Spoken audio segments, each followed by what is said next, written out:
Assalamualaikum warahmatullahi wabarakatuh. Kami di sini akan mengerjakan tugas pengganti dari hukum pidana. Perkenalkan, nama saya Andika Putra Prawira, NIM akhir 339 dari kelas hukum H. Perkenalkan, nama saya Oedi Muhammad Kevin Rafael dari kelas hukum H NIM 376. Perkenalkan, nama saya Nathanael dari kelas hukum H dengan NIM akhir 367. Pertama-tama saya akan menjelaskan tentang pengertian dari hukum pidana. Hukum pidana adalah hukum yang mengatur tentang pelanggaran dan kejahatan terhadap kepentingan umum. Berikut adalah materi hukum pidana yang perlu diketahui. Yang pertama, tujuan hukum pidana. Hukum pidana memiliki dua tujuan utama: fungsi preventif atau pencegahan untuk menakut-nakuti setiap orang agar tidak melakukan perbuatan pidana. Yang kedua, yaitu fungsi represif atau kekerasan untuk mendidik orang yang telah melakukan perbuatan pidana agar menjadi orang yang baik dan dapat diterima kembali dalam masyarakat. Jenis hukum pidana. Hukum pidana dibagi menjadi beberapa jenis berdasarkan aspeknya. Yang pertama, hukum pidana material, mengatur tentang tindak pidana dan sanksi pidana yang dikenakan atas pelaku tindak pidana. Contohnya kejahatan terhadap keamanan negara, kejahatan terhadap kemanusiaan, dan sebagainya. Yang kedua, hukum pidana formil, mengatur tentang proses penegakan hukum pidana, termasuk tata cara penyidikan, tuntutan, pembuktian, dan pemeriksaan pengadilan. Yang ketiga, hukum pidana umum, memuat aturan-aturan hukum pidana yang berlaku bagi setiap orang, seperti KUHP dan Undang-Undang Lalu Lintas. Yang terakhir, hukum pidana khusus, yaitu memuat aturan-aturan hukum pidana yang menyimpang dari hukum pidana umum, seperti hukum pidana militer, hukum pidana perpajakan, hukum pidana ekonomi, dan hukum pidana korupsi. Asas legalitas. Suatu tindakan pidana tidak dapat dipidana kecuali berdasarkan asas legalitas. Ketentuan pidana dari undang-undang yang ada sebelum tindak pidana itu dilakukan. Asas tiada pidana tanpa perbuatan. Tidak ada pidana tanpa perbuatan yang dilakukan oleh pelaku. Pengertian hukum pidana.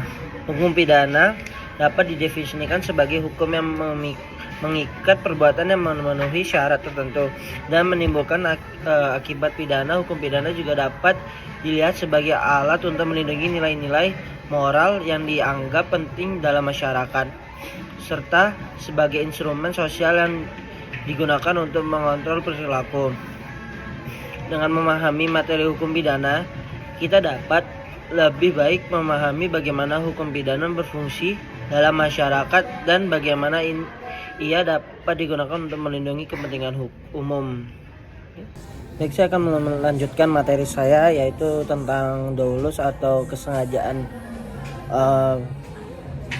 Pengertian kesengajaan atau dolus. Kesengajaan atau dolus merupakan bentuk pertanggungjawaban pidana di mana pelaku secara sadar dan bermaksud melakukan perbuatan yang dilarang oleh hukum. Kesengajaan mencerminkan sikap batin atau niat dari pelaku terhadap tindakannya dan akibat dari tindakan tersebut. Unsur-unsur kesengajaan. Yang pertama adalah kesadaran. Pelaku memiliki pengetahuan atau pemahaman tentang perbuatannya. Pelaku sadar bahwa perbuatannya tersebut dilarang oleh hukum dan bahwa perbuatannya dapat menimbulkan akibat tertentu. Yang kedua, keinginan. Pelaku menginginkan akibat tertentu terjadi dari perbuatannya.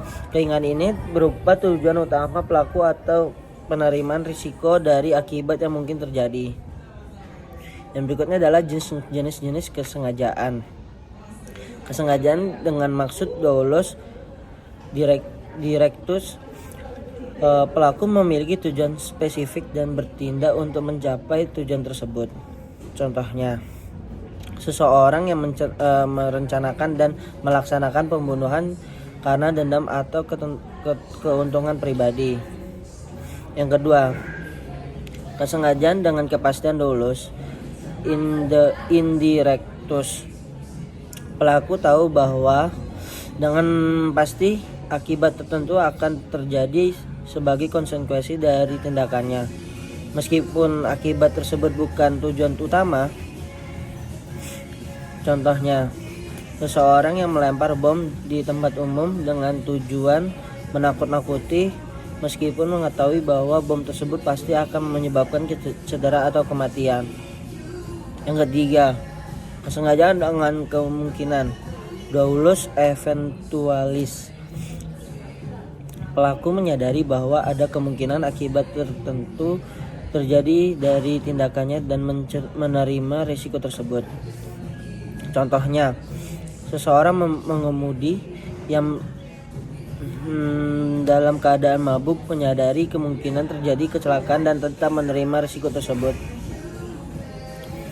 Perbandingan dengan kelalaian culpa. Kesengajaan dolus, pelaku memiliki niat atau kesadaran penuh tentang akibat yang mungkin timbul dari tindakannya. Kelalaian atau culpa.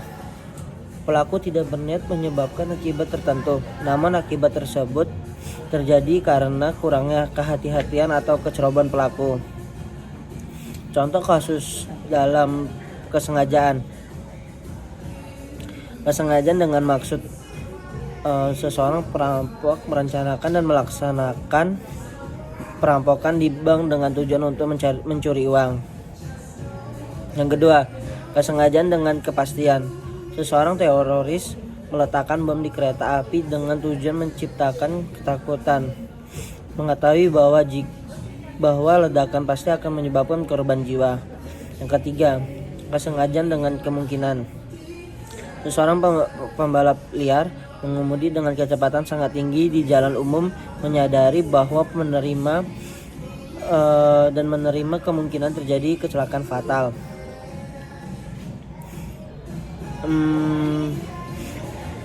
Pengaruh pada pemberian sanksi. Tindakan yang dilakukan dengan kesengajaan biasanya dihukum lebih berat dibandingkan dengan tindakan yang dilakukan karena kelalaian. Hal ini karena tindakan yang disengaja dianggap memiliki derajat kesalahan yang lebih tinggi. Penilaian derajat kesalahan. Hakim akan menilai sejauh mana pelaku memiliki kesadaran dan niat dalam melakukan perbuatan untuk menentukan berat ringannya hukuman. Jadi kesimpulannya adalah kesengajaan dalam hukum pidana adalah konsep penting yang membantu dalam menentukan niat dan kesadaran pelaku terhadap tindakannya.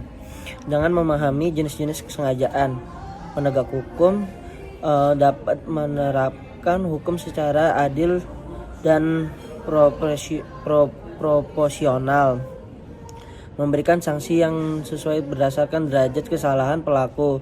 Kesengajaan menunjukkan bahwa pelaku bertindak dengan niat atau setidaknya menerima risiko dan akibat tindakannya, yang membedakan dari tindakan yang dilakukan karena kelalaian. Itu adalah materi saya, kesengajaan atau dolus. Baik, saya akan melanjutkan materi saya, yaitu kealpaan. Pengertian kealpaan dalam hukum pidana. Kealpaan atau dalam bahasa Latin disebut culpa adalah bentuk penanggung-jawaban pidana di mana pelaku tidak dengan sengaja menyebabkan akibat yang dilarang oleh hukum. Tetapi akibat tersebut terjadi karena kurangnya kehati-hatian atau kecerobohan dari pihak pelaku. Kealpaan ini berarti pelaku tidak bertindak dengan standar kehati-hatian yang diharapkan dalam situasi tertentu, yang di akhirnya menyebabkan kerugian atau bahaya bagi orang lain. Kealpaan. Yang pertama, adanya kewajiban untuk bertindak atau tidak bertindak. Ada kewajiban hukum atau moral bagi pelaku untuk bertindak dengan cara tertentu atau untuk tidak bertindak dengan cara yang dapat menyebabkan kerugian atau bahaya. Misalnya, dokter memiliki kewajiban untuk memberikan perawatan medis yang memadai kepada pasiennya. Yang kedua, tidak memenuhinya standar kehati-hatian yang diwajibkan. Pelaku tidak memenuhi standar kewajiban atau kehati-hatian yang wajar. Dia diharapkan dalam situasi tersebut. Standar ini biasanya berdasarkan apa yang dilakukan oleh orang yang berhati-hati dalam situasi yang sama. Contohnya, seseorang mengemudi yang tidak berhati-hati di lampu merah. 3. Timbulnya akibat yang dilarang oleh hukum. Akibat dari kelalaian yang pelaku adalah timbulnya akibat yang dilarang oleh hukum pidana seperti kematian, luka-luka, atau kerusakan properti. Contoh, seseorang pasien meninggal akibat malapraktik medis. Keempat, hubungan kausalitas antara kelalaian dan akibat. Harus ada hubungan sebab akibat langsung antara kelalaian pelaku dan akibat yang terjadi. Akibat tersebut harus merupakan hasil langsung dari kelalaian pelaku. Contoh, kelalaian lalu lintas terjadi karena pengemudi tidak memperhatikan rambu lalu lintas. Selanjutnya adalah jenis-jenis kealpaan. Kealpaan berat atau culpa lata merupakan kelalaian yang sangat berat di mana pelaku sama sekali tidak memperhatikan standar kehati-hatian yang wajar. Contoh, seseorang mengemudi dalam keadaan mabuk dan menabrak penjalan kaki. Yang kedua, kealpaan ringan atau culpa levis merupakan kelalaian yang kurang berat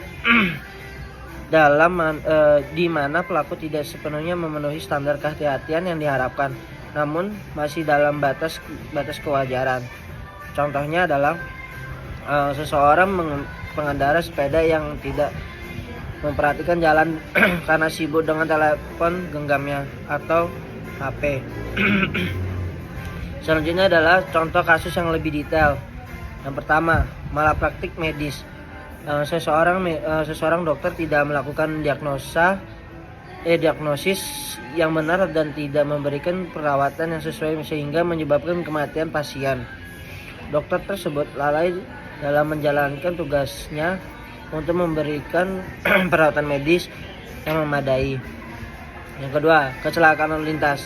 Seseorang pengemudi tidak berhenti di persimpangan yang memiliki tanda berhenti dan menabrak kendaraan lain, menyebabkan cedera serius pada penumpang kendaraan lain. Pengemudi tersebut lalai karena tidak mematuhi aturan lalu lintas. Yang ketiga, kecelakaan di tempat kerja. Seorang supervisor tidak memastikan bahwa pekerjaan di lokasi konstruksi mengenakan alat pelindung diri yang sesuai, yang kemudian menyebabkan cedera serius pada seseorang pekerja. Supervisor lalai dalam tugasnya untuk memastikan keselamatan pekerjanya. Selanjutnya, penerapan dalam hukum pidana. Yang pertama, pembuktian kausalitas. Dalam kasus kealpaan, jaksa harus membuktikan bahwa adanya hubungan kausalitas antara kelalaian pelaku dan akibat yang terjadi. Bukti yang diperlakukan termasuk kesaksian ahli dan analisis forensik. Yang kedua, analisis standar kehati-hatian. Hakim atau juri akan menilai apakah tindakan pelaku memenuhi standar kehati-hatian yang diharapkan dalam situasi tersebut. Ini seringkali melibatkan penelitian subjektif berdasarkan keadaan kasus. Yang selanjutnya adalah sanksi hukum untuk kealpaan. Pidana penjara untuk kasus kealpaan berat yang menyebabkan kematian atau cedera serius. Sanksi pidana penjara dapat dijatuhkan. Denda. Dalam kasus kealpaan ringan dengan mungkin lebih sesuai sebagai sanksi. Yang ketiga, sanksi administratif. Dalam beberapa kasus pelaku dapat dikenakan sanksi administratif seperti pencabutan izin praktik untuk tenaga medis atau pencabutan izin pengemudi. Jadi kesimpulannya adalah kealpaan dalam hukum pidana adalah bentuk pertanggungjawaban di mana pelaku tidak sengaja menyebabkan akibat yang dilarang oleh hukum, tetapi akibat tersebut terjadi karena kurangnya berhati-hati atau kecerobohan. Memahami kealpaan penting untuk menegakkan hukum pidana secara adil, karena ini membantu membedakan antara tindakan yang sengaja dan yang terjadi karena kelalaian. Dengan memahami elemen-elemen kealpaan, jenis-jenisnya, dan bagaimana konsep ini diterapkan dalam sistem hukum, penegak hukum dapat memberikan sanksi yang proporsional dan adil sesuai dengan tingkat kesalahan pelaku. Ya, untuk Kevin, saya akan memberikan pertanyaan. Yang pertama adalah apa definisi kealfaan dalam hukum pidana dan bagaimana penggunaannya. Itu yang pertama. Dan yang kedua adalah bagaimana hakim menentukan adanya dolus dalam sebuah kasus. Masih. Baik, saya akan menjawab pertanyaan dari Mas Nathan. Pertanyaan pertama adalah definisi kealpaan dalam hukum pidana. Kealpaan dalam hukum pidana berarti kesalahan yang dilakukan tanpa sengaja atau tidak dengan maksud untuk melakukan perbuatan yang dilarang. Contohnya, seseorang tidak sengaja menghancurkan mobil lain ketika parkir. Penggunaan kealpaan dalam hukum pidana. Kealpaan digunakan dalam hukum pidana untuk menentukan pertanggungjawaban pidana. Misalnya, pasal 59 KUHP Muang Thai menyatakan bahwa seseorang hanya dipertanggungjawabkan jika ia melakukan sesuatu perbuatan dengan sengaja, kecuali undang-undang menentukan bahwa ia harus dipertanggungjawabkan jika ia melakukan suatu perbuatan dengan kealpaan. Menjawab pertanyaan yang kedua, hakim menentukan adanya dolus dalam sebuah kasus dengan mempertimbangkan beberapa faktor berikut. Unsur kesengajaan, hakim harus memastikan bahwa pelaku melakukan perbuatan dengan sengaja dan dengan tujuan untuk mencapai hasil yang diinginkan. Kesengajaan ini dapat dilihat dari peristiwa demi peristiwa dan harus dilihat oleh hakim. Motif dan tujuan, hakim harus memastikan bahwa pelaku memiliki motif dan tujuan yang jelas untuk melakukan perbuatan yang melanggar hukum. Motif dan tujuan ini harus dilihat dari peristiwa demi peristiwa dan harus dilihat oleh hakim. Keterangan saksi dan bukti, hakim harus mempertimbangkan keterangan saksi dan bukti yang diperoleh dari proses persidangan. Keterangan saksi dan bukti ini harus dilihat dari peristiwa demi peristiwa dan harus dilihat oleh hakim. Pengertian offset, hakim harus memastikan bahwa pengertian offset atau kesengajaan sesuai dengan Undang-Undang Hukum Pidana KUHP dan tidak berbeda dengan pengertian yang diterima dalam hukum pidana nasional. Pertimbangan yuridis, hakim harus mempertimbangkan aspek teoritik, pandangan doktrin, jurisprudensi, dan posisi kasus yang ditangani. Hakim harus memastikan bahwa pertimbangan yuridis ini sesuai dengan Undang-Undang Hukum Pidana KUHP dan tidak berbeda dengan pengertian yang diterima dalam hukum pidana nasional. Itu jawaban dari saya. Sekian, terima kasih. Oke, saya di sini akan melanjutkan tentang materi saya, yaitu pertanggungjawaban pidana. Pertanggungjawaban pidana adalah konsep dalam hukum pidana yang menentukan apakah seseorang dapat dianggap bertanggung jawab atas suatu tindak pidana dan karenanya dapat dijatuhi hukuman. Materi mengenai pertanggungjawaban pidana mencakup beberapa aspek penting yang meliputi 1. Elemen-elemen pertanggungjawaban pidana.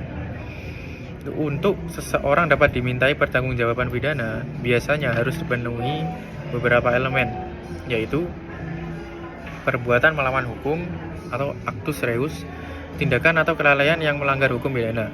Yang kedua, kesalahan atau mens rea, niat atau sikap mental tertentu yang menyertai tindakan tersebut, seperti kesengajaan atau kelalaian.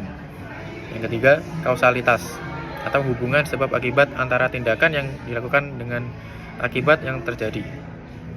Yang terakhir, tidak adanya alasan pemaaf, yaitu tidak ada alasan yang membebaskan pelaku dari pertanggungjawaban pidana. Kemudian kesalahan, pengertian dari kesalahan atau mens rea. Kesalahan adalah unsur subjektif dari pertanggungjawaban pidana yang mencakup dolus atau kesengajaan. Pelaku dengan sadar dan dengan tujuan tertentu melakukan perbuatan yang dilarang oleh hukum. Yang kedua adalah culpa atau kelalaian. Pelaku tidak bermaksud melakukan tindak pidana, tetapi karena kelalaiannya tindak pidana tersebut terjadi. Yang ketiga, alasan pembenar dan alasan pemaaf. Alasan pembenar dan pemaaf adalah kondisi yang dapat membebaskan seseorang dari pertanggungjawaban pidana, meskipun ia telah melakukan perbuatan yang melawan hukum. Alasan pembenar yaitu menghilangkan sifat melawan hukum dari suatu perbuatan, seperti tindakan bela diri atau nutwir. Yang kedua, alasan pemaaf menghilangkan kesalahan pelaku seperti kondisi tidak mampu bertanggung jawab karena gangguan jiwa atau keadaan darurat atau overmatch. Keempat, pertanggungjawaban pidana korporasi. Dalam konteks hukum pidana modern, korporasi atau badan hukum juga dapat diminta pertanggungjawaban pidana.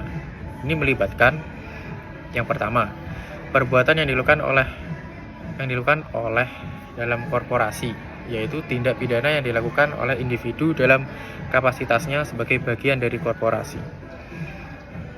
Yang kedua, keuntungan bagi korporasi. Tindakan yang dilakukan harus memberi keuntungan atau atas nama korporasi. Yang ketiga, kebijakan korporasi, yaitu tindakan tersebut merupakan akibat dari kebijakan atau budaya korporasi yang ada. 5. Pertanggungjawaban pidana dalam KUHP Indonesia. KUHP Indonesia mengatur tentang pertanggungjawaban pidana yang meliputi Pasal 44 KUHP, yaitu tentang pertanggungjawaban orang yang tidak dapat bertanggung jawab karena gangguan jiwa. Yang kedua, Pasal 48 sampai 51 KUHP, tentang keadaan memaksa overmatch dan perintah jabatan. Yang terakhir yaitu pasal 55 sampai 56 KUHP, tentang penyertaan dalam tindak pidana pelaku, pembantu, dan penganjur. Selanjutnya yang keenam adalah asas-asas dalam pertanggungjawaban pidana. Beberapa asas yang mendasari pertanggungjawaban pidana adalah asas culpabilitas, yaitu seseorang hanya dapat dipertanggungjawabkan secara pidana jika terdapat kesalahan atau culpa. Yang kedua adalah asas guilt by association. Itu pertanggungjawaban pidana tidak dapat dibebankan hanya karena hubungan dengan pelaku tindak pidana, kecuali ada peran aktif. Yang ketiga adalah asas individual accountability. Pertanggungjawaban pidana bersifat individual, kecuali dalam kasus tertentu seperti korporasi. Yang ketujuh, studi kasus penerapan, yaitu studi kasus mengenai pertanggungjawaban pidana dapat mencakup analisis kasus-kasus tertentu yang telah diputuskan oleh pengadilan untuk melihat bagaimana prinsip-prinsip tersebut diterapkan dalam praktik, misalnya kasus tindak pidana korporasi atau kasus pembelaan diri yang sah.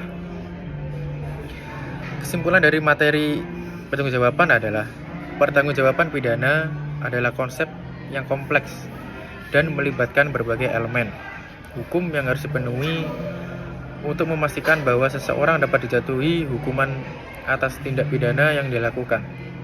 Prinsip-prinsip dasar dan aturan yang ada bertujuan untuk menjamin keadilan dan kepastian hukum bagi semua pihak yang terlibat. Oke, saya akan melanjutkan materi saya yang kedua, yaitu materi tentang melawan hukum pidana, yaitu merujuk pada tindakan atau perbuatan yang melanggar aturan atau norma yang diatur dalam hukum pidana. Untuk memahami konsep ini secara mendalam, beberapa aspek utama yang perlu dipelajari adalah: yang pertama, definisi perbuatan melawan hukum. Perbuatan melawan hukum adalah tindakan yang dilarang oleh undang-undang pidana dan diancam dengan sanksi pidana. Tindakan tersebut dapat berupa tindakan aktif atau melakukan sesuatu yang dilarang, atau tindakan pasif, yaitu tidak melakukan sesuatu yang diwajibkan. Agar suatu perbuatan dapat dikatakan sebagai perbuatan melawan hukum pidana, harus memenuhi beberapa unsur sebagai berikut. Yang pertama yaitu unsur material atau actus reus, yaitu perbuatan atau tindakan fisik yang dilakukan oleh pelaku.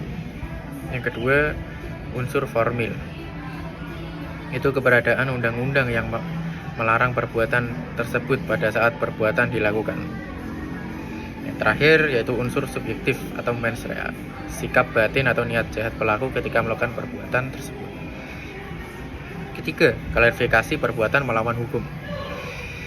Perbuatan melawan hukum dalam hukum pidana dapat diklasifikasikan berdasarkan yang pertama, jenis kejahatan, seperti kejahatan terhadap nyawa atau pembunuhan, kejahatan terhadap harta benda atau pencurian, dan kejahatan terhadap kesusilaan atau pemerkosaan.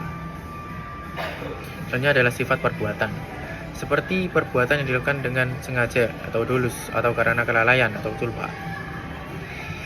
Keempat, asas legalitas. Asas legalitas adalah prinsip fundamental dalam hukum pidana yang menyatakan bahwa tidak ada satupun perbuatan yang dapat dianggap sebagai tindak pidana kecuali telah ditentukan dalam undang-undang yang berlaku sebelumnya. Asas ini tercermin dalam pasal 1 ayat 1 KUHP yang berbunyi, tiada suatu perbuatan dapat dipidana kecuali berdasarkan kekuatan ketentuan perundang-undangan pidana yang telah ada. Kelima, perbuatan melawan hukum dalam KUHP Indonesia.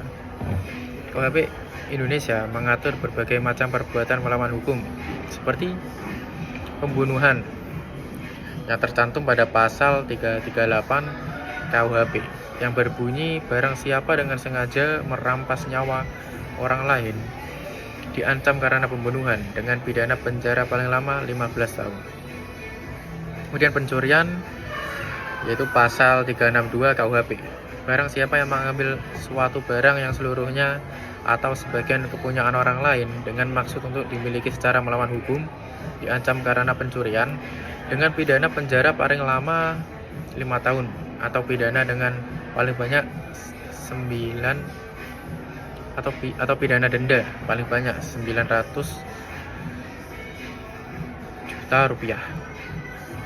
Ini selanjutnya adalah penipuan yang tercantum pada pasal 378 KUHP. Barang siapa dengan maksud untuk menguntungkan diri sendiri atau orang lain secara melawan hukum dengan memakai nama palsu atau martabat palsu, dengan tipu muslihat atau rangkaian kebohongan, menggerakkan orang lain untuk menyerahkan barang sesuatu kepadanya, atau supaya memberi utang dapat maupun menghapuskan piutang, diancam karena penipuan dengan pidana penjara paling lama 4 tahun. Pembelaan diri, yang keenam adalah pembelaan diri dan pembenaran. Ada keadaan tertentu di mana perbuatan yang secara hukum melawan hukum dapat dianggap tidak melawan hukum jika terdapat alasan pembenar, seperti pertama, pembelaan diri atau nutwir, pembelaan diri atau orang lain dari serangan yang melawan hukum yang tercantum pada pasal 49 KUHP. Keadaan darurat, tindakan yang dilakukan karena keadaan memaksa yang tidak dapat dihindari. Yang ketujuh, studi kasus dan penerapan. Untuk memenuhi konsep perbuatan melawan hukum secara lebih baik, analisis kasus-kasus tertentu yang telah diputuskan oleh pengadilan dapat sangat membantu. Misalnya kasus korupsi, kasus kekerasan dalam rumah tangga, atau kasus penipuan. Kesimpulan dari materi ini adalah perbuatan melawan hukum dalam hukum pidana adalah inti dari banyak kasus hukum dan penyelidikan kriminal. Memahami definisi unsur-unsur dan klarifikasinya sangat penting bagi siapa saja yang belajar atau berpraktik dalam bidang hukum. Asas legalitas memainkan peran penting dalam memastikan bahwa hukum diterapkan dengan adil dan tidak sewenang-wenang. Oke Dika, saya akan memberikan pertanyaan. Yang pertama, apa saja syarat yang harus dipenuhi untuk dipertanggungjawabkan dalam hukum pidana? Itu yang pertama. Dan yang kedua, bagaimana proses hukum terhadap orang yang melawan hukum pidana? Sekian, terima kasih. Oke, saya akan menjawab dari pertanyaan dari Mas Nathan. Yang pertama yaitu apa saja syarat yang harus dipenuhi untuk dipertanggungjawabkan dalam hukum pidana. Yaitu untuk dipertanggungjawabkan dalam hukum pidana terdapat beberapa syarat yang harus dipenuhi, yaitu suatu perbuatan yang melawan hukum atau unsur melawan hukum. Perbuatan harus melawan hukum dan dilarang oleh masyarakat. seorang pembuat atau pelaku yang dianggap mampu bertanggung jawab atas perbuatannya, yaitu unsur kesalahan. Pembuat harus memiliki kesalahan yang berupa kesengajaan atau dolus, offset, atau intention. Pertanyaan kedua dari Mas Nathan tadi adalah bagaimana proses hukum terhadap orang yang melawan hukum pidana, yaitu proses hukum terhadap orang yang melawan hukum pidana meliputi beberapa tahap, yaitu penyidikan, pengumpulan bukti, yaitu polisi mengumpulkan bukti yang relevan untuk menetapkan terdakwa. Selanjutnya adalah pengumpulan keterangan, yaitu keterangan dari saksi dan korban diperoleh. Selanjutnya penuntutan, yaitu penuntutan oleh penuntut umum. Penuntut umum mengajukan penuntutan terhadap terdakwa. Penuntutan oleh korban, yaitu korban tindak pidana dapat mengajukan penuntutan terhadap terpidana. Selanjutnya adalah pengadilan. Pengadilan pertama, terdakwa diproses di pengadilan pertama, kemudian pengadilan tinggi. Jika terdakwa tidak puas dengan putusan pengadilan pertama, ia dapat mengajukan banding ke pengadilan tinggi. Selanjutnya adalah penghukuman. Penghukuman terhadap terdakwa, yaitu terdakwa dinyatakan bersalah dan dijatuhi hukuman. Yang terakhir adalah ganti rugi, yaitu ganti rugi terhadap korban. Korban tindak pidana dapat meminta ganti rugi terhadap terpidana.